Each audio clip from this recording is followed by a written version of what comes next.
Well, my dear cousin has told you some absorbing and spectacular things about me, especially about my being a circus rider. How could he even imagine such a thing? I was not a very slender girl, not even as a child. I was brave and daring, but not enough to put on tights and sit on the back of a trotting horse. He could have told also about how I fought with the troops of Garibaldi, or how I was wounded in battle and would have died had it not been for a miracle, or how I offered my... I'm truly disappointed with your memoirs, my dear, dear cousin. Our cousin is simply repeating family legends. He was a small boy at the time and didn't really know any better. Oh, Vera, my protector, Vera, my darling. Let me introduce you to my sister, Helena Petrovna Blavatsky. You can trust what she says. I understood Leola's aspirations. Her actions were not those of a crazy girl. There was much more to them. I remember once when we had a guest who came to visit our grandfather, the magnificent and enigmatic Prince Golitsyn. It was known that he was a Mason and a mystic. Leola talked with him for over 3 hours. And he answered all of her questions as if he had been talking with one as learned as himself. What effect did this conversation have on her? Perhaps she learned about a mysterious spiritual brotherhood which existed somewhere in the world. Or maybe he told her about the Rosicrucians and their ancient and secret magic rituals. This was the first time that Leola felt that she had heard the voice of her destiny. She decided then she would go in search of that knowledge.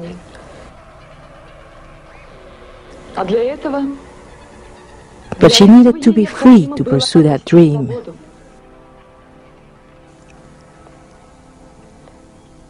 That is why she married Blavatsky and then left him a year later. Perhaps Vera is right. I sensed the mystery and rushed to find it. I felt there had to be a place on earth where pure knowledge was safely guarded. Knowledge about the universe, about God and man. From the teaching of Catholic missionaries, I learned that within one of the great mountains of the Himalayas, there was a city of eternal light, a kind of paradise where saints lived, those masters who chose not to move on to eternal bliss in order to continue to help humanity here on earth. I was sure I could reach that place, overcoming all obstacles in my way. And that is what led me to India and the remote mountains of the Himalayas.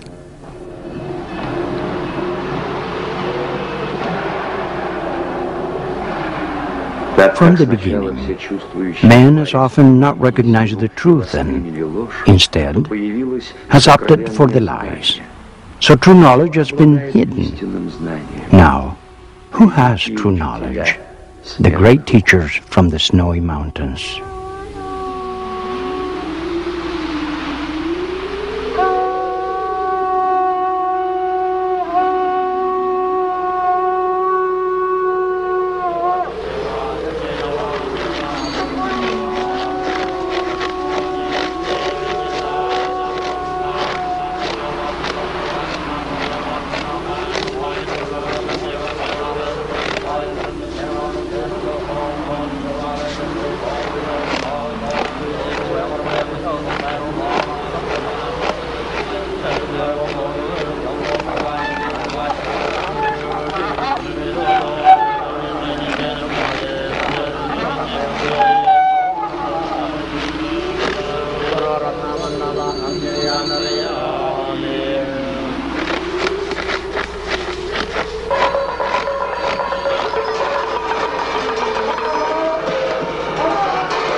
Oh, teacher, what must I do in order to attain wisdom? Oh, wise man, what must I do in order to reach perfection? Search for the path, but be pure in your heart before you begin your journey.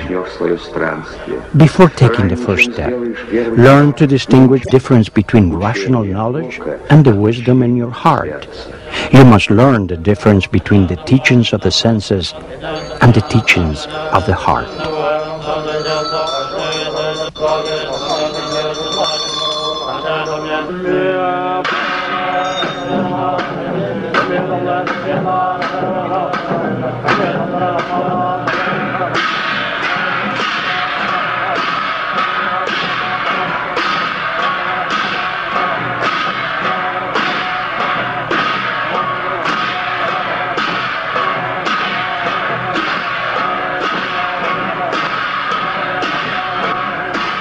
The teachers, or gurus, instruct the student, or chela, on the different methods of psychic development based on the extraordinary potential of the human mind.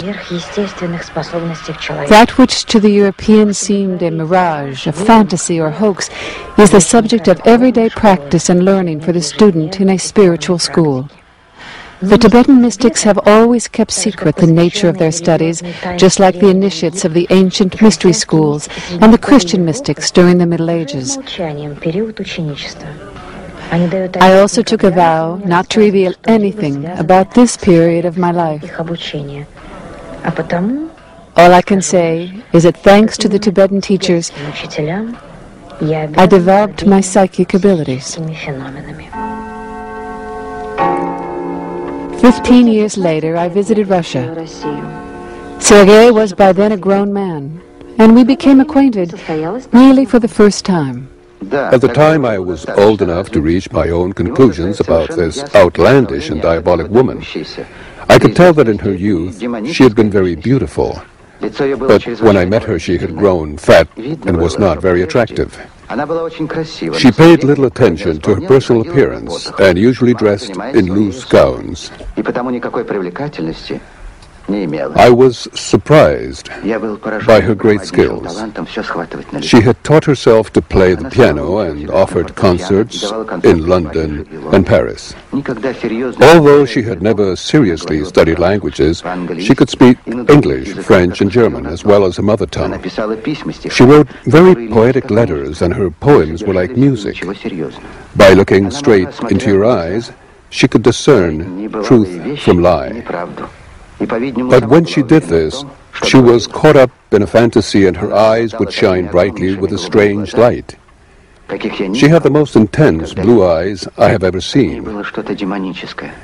There was something Saturnian and somber about her, but she was also very kind and a good person.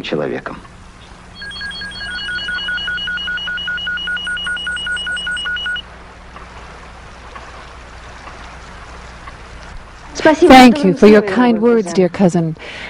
But the more I listen to you, the less I recognize myself. All this is so inconsequential.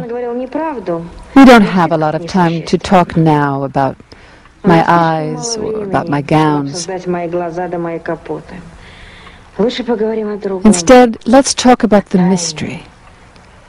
That mystery that lies behind the curtain of what we call reality. The Bible says, "In the beginning God created the heaven and the earth. And the earth was without form, and void and darkness was upon the face of the deep.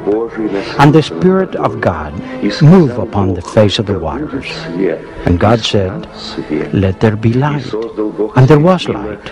And God said, Let there be light in the firmament of the heaven to divide the day from the night, and let them be for signs, and for seasons, and for days and years."